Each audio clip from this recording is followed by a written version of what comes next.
The last time we met, we've had another crash within that 48-hour window. Another excessive speed, another absolutely unnecessary accident, or not accident, but crash. We're terribly disappointed. It's just very, very hard to watch. It's very hard to witness these types of events that are taking people's lives, are causing these extreme injuries. I want to remind everybody that if you look to my right, where this contact was made on this battery electric bus, there were two people sitting exactly where the crash occurred. If they would have been in an automobile, they would have not survived. It's terrible. I mean, it's just a horrific thing to have to watch. Whether it's a security incident or one of these crashes, what's happening to our buses and what's happening to our community and to our bus operators is just not acceptable anymore. I think back, and you think this is one of the organizations that's here, still employs over 1,000 employees. Through the entire history of this organization, at some point somebody knows somebody who has worked for MCTS, whether it's a bus operator or in the exec team or office or whatever it is. And it's like, these are people who have a history within the organization, and it's like, we have to start to care about these people. Somebody's uncle used to drive, somebody's aunt used to drive. Every place I go, they're like, do you work for MCTS? Oh, my uncle used to work there. I have a friend who used to work there. I just want people to really stop and pause and realize the impact that they're taking on people's lives.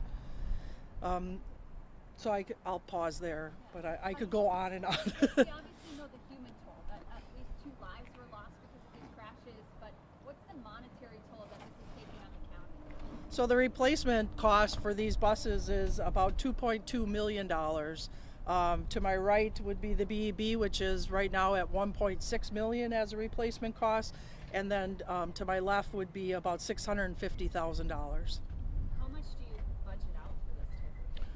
Well, we don't. I mean, we have a spare ratio of buses that we use, but those buses are in the case of a mechanical defect or something that we need to fix on buses. It's a very small ratio that we're able to keep per the feds.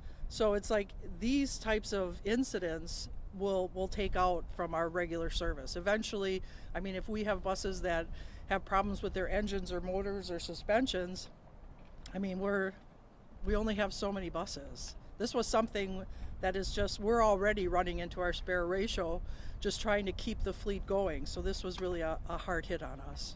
What happens from here with these buses out of route? Do you have anything to replace them? Does it mean fewer rides? What happens from here? Sure. Well, obviously it means 2 less buses. The BRT line, of course, was all supposed to be battery electric buses. We had a very small spare ratio for those. Now we've obviously had to take one of those out. I can say that 5317 to my left will not return back to the system, and the battery electric bus is still to be determined by the insurance company. What about insurance? How much does that cover the county's costs? Does it help? What's Sure. the status there? It's very complicated because, of course, we operate the bus. McDOT as well as the feds have interest in these buses, so that's yet to be determined. So, what's the hang up? Is it cause of the crash, or What? just give us a little bit more of an insight? Well, explain to me what you mean by hang up. What's the... Well, is there a problem getting insurance, paying for a new bus? Chuck, there's not any information yet. It's early. Right. There's no hang up. I mean, let me just explain a little bit, and this will probably answer your question. So in the process of purchasing a new bus, it takes about 2 years from the day that we award a contract to the actual build. So there's only a few plants, because they have to be American made, so there's only a few plants that will make, especially these. So then by the time we get our turn on the line to build a bus, from the point of contract to the point of delivery is 2 years. So if we were to replace this, we're looking at 2 years down the road. And there might be some insurance help depending on how it's going. It all depends, absolutely. What's been the total number of crashes this year compared to this point last year? Sure, I don't have the exact number, but I'll tell you that it is over 40% just this quarter in comparison to last quarter, that it's up. So we have had, they're all not fatalities, but for automobiles striking the buses, it's up 40% just this quarter from last year. How are your drivers managing this? Are they not wanting to come to work, or are you noticing more drivers leaving the industry because of the crashes? I don't want to say that more drivers are leaving the industry. I think that it's horrific. The things that they see and that they encounter daily, or as we all do as citizens of the county. I mean, we're all trying to process what's actually happening. I think it is hard. I do, but this is a very rewarding job to a lot of them. I mean, we are servicing the community. They take a lot of pride in what they do, but I really want people to start respecting the positions that these operators have. It's a very challenging thing to drive a 40-ton bus, plus look out for all this craziness that's happening, and then some of the mental health issues that we encounter as well. But it's, again, a lot of people have aunts, uncles, friends. Everybody knows somebody that's worked for MCTS, and I just want these operators and the employees here to be appreciated and respected out there. If somebody is to make contact with a bus, you're not going to win. We're always going to win. I mean, it still is the safest spot. Again, I remind you that in either of these crashes, if this would have been another auto, we'd be talking about something completely different. Now, what is your message to riders that maybe see the uptick in crashes and they wonder about their own safety? I totally understand that, but again, the individuals that we've seen in the videos, when we do watch the impact of these crashes, they would not be able to tell their story if they were in an automobile. There's just no way with the horrific. You can see the damage on both of these buses. And to my point again, there were two people sitting exactly where the impact, and both of them were alive and obviously taken off the bus with injury. But in an auto, it would not have been the same. Can you describe the circumstances of what happened with the Saturday night crash? The bus was going east-west on Wisconsin. It was traveling eastbound on Wisconsin, and an automobile traveling southbound ran the red light. Made contact. Correct. 35th in Wisconsin. T-boned it, they might say. Absolutely, by the determination of where the impact was, absolutely T-boned. So both of the incidents were because someone ran a red light? That would be correct, because of someone running a red light. I just don't understand, at going 100 or going 80 miles an hour down city streets, running red lights, I don't know why people think that that's never going to, or that that's okay, or that it's not going to leave a huge impact on somebody somewhere along the line. I'm going to speak a little bit about the fact that as this incident happened, before this incident happened on 35th in Wisconsin, we do have other bus lines that this auto traveled past, so we were able to pull video from other buses, and we actually show this this driver of the automobile traveling at a high rate of speed at 35th and Highland before approaching 35th in Wisconsin, where he actually went into oncoming traffic to go, as he was traveling southbound, he went into northbound lanes to go around slower cars, and then came back into his lane almost head on with a northbound car, and that was at Highland. So as he crossed State Street, he was already pretty much interfering with the safety of other people. Safety officials estimated the speed of this driver. We have not heard. That'd be grand. Yeah. But it was a high.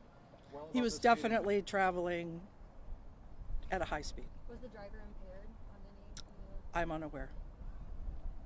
So when we drive around city streets, sometimes there's intersections that we know to avoid because it is a notorious area for reckless driving or for speeding.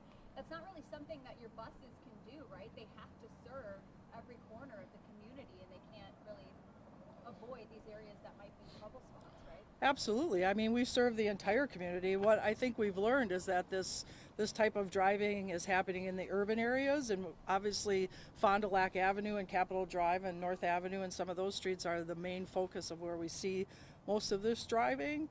And I mean, we can't avoid it.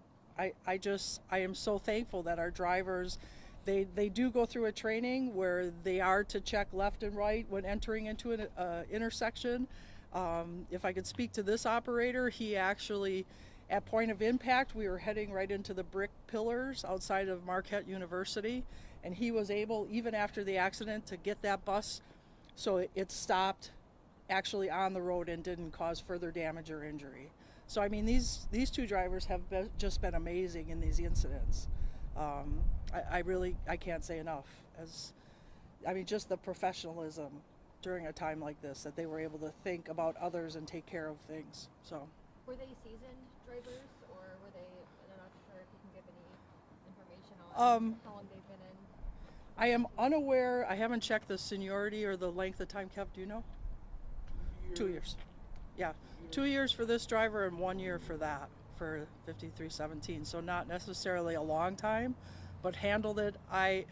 I drove for 11 years when I first started here, and I'm just very proud of them, because I know that they had to have their senses to know what the best thing to do was. No, please. Are there any extra precautions that drivers are starting to use to try to minimize the amount of incidents?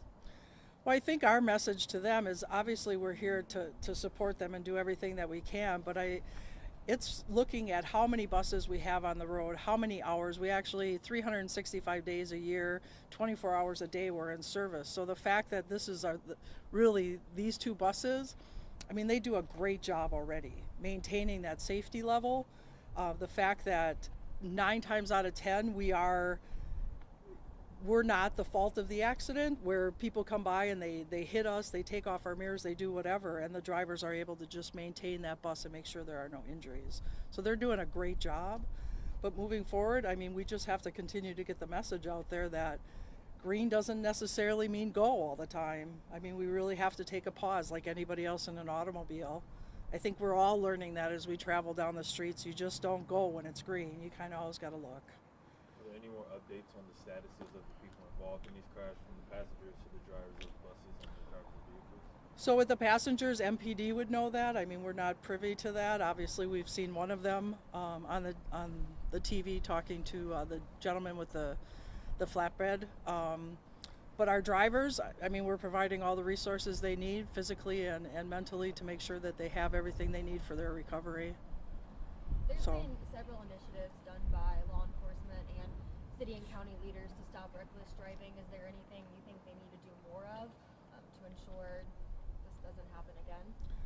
At the end of the day, we know where the answer is, and that's with those people. I mean, I totally, with the drivers that are causing this, I appreciate everything that David Crowley, county exec, has done, as well as the mayor.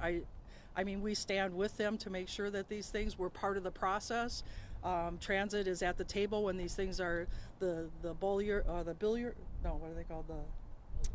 Yeah, those are in, or the bump outs and all those things were part of those conversations, because those impact us. But at the end of the day, it's obviously the choice of the people whether they want to put their life at risk and their passengers in these vehicles. I don't know how to stop it.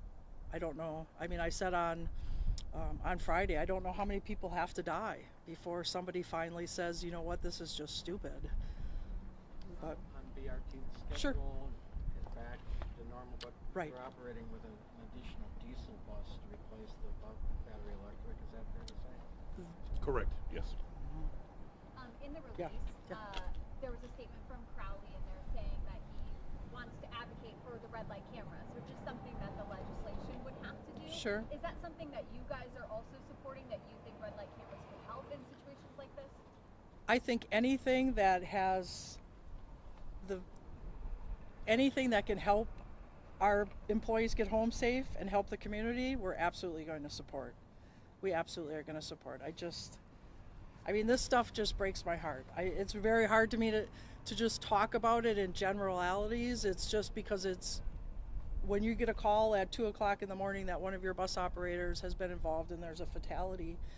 I've been here long enough to say that it just makes me sick. And going to the scene and seeing this, when there's absolutely no reason for this type of behavior, it's just terrible. You see the families come out to the accidents, you see all the crying and all that, and it's like, I just don't understand it. So What happens if these buses are totaled and they can't be repaired? Is there any way to sort of use the parts for other buses or Sure. recycle it? Sure. Dwayne, do you want to introduce yourself? Good morning, everyone. My name is Dwayne Reese, DWYANEREESE. I'm the Director of Maintenance. Once the buses are out of service, we scrap them. So What happens is we replace the UMO and the validators and the fare boxes in the radio system. We take them out of those buses and we put them into other buses, and then we put them up for auction for sale. How old are these buses? This bus was in service September 9th of last year, and this bus is a 2012 bus.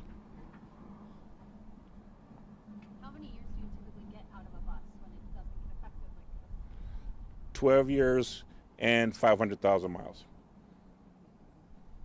And this is the one that's out of service for good? Or is it that one? This 5317. 5317 is out of service for good. Okay. This one is pending.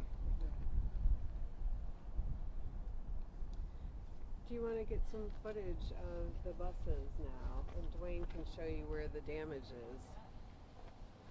Thank you. I'll steal that from you. Oh, yeah. Totally forgot. I was going to walk away with it. Thank you. Hold it for Thank ransom. you. Thank you, Liz. Yeah. Let's go over here. We can